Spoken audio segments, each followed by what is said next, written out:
Okay అండి, A comma 0 minus A comma 0 and అట్లాగే 0 comma ఏ route 3 వీటితో ఏర్పడే సమబాహు త్రిభుజం. ఇప్పుడు సమబాహు త్రిభుజం అని చెప్పేశాడు.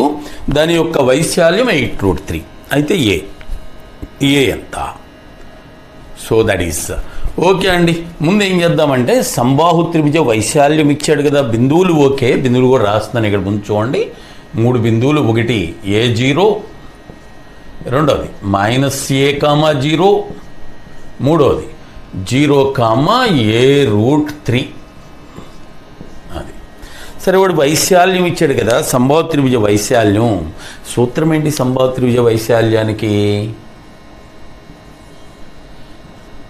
√3/4 ఇంటూ x². x అంటే భుజం అనుకోండి. దట్ ఈజ్ ఈక్వల్ టు ఎంత ఇచ్చాడు? 8√3. So this is √3 and √3 out అండి. అండ్ దీంట్లోంచి x² ఈజ్ 32. 4 ఇటు వెళ్ళిపోతాయి.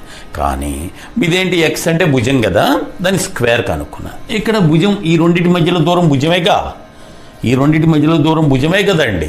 ఎంత భుజం చూడండి. దట్ ఈజ్, ఇది ఎలాగో 0 0 పోయింది, a + a 2a. So this is భుజం ఎంత అయ్యా అంటే 2a. పని ఊరికే రాస్తున్నా.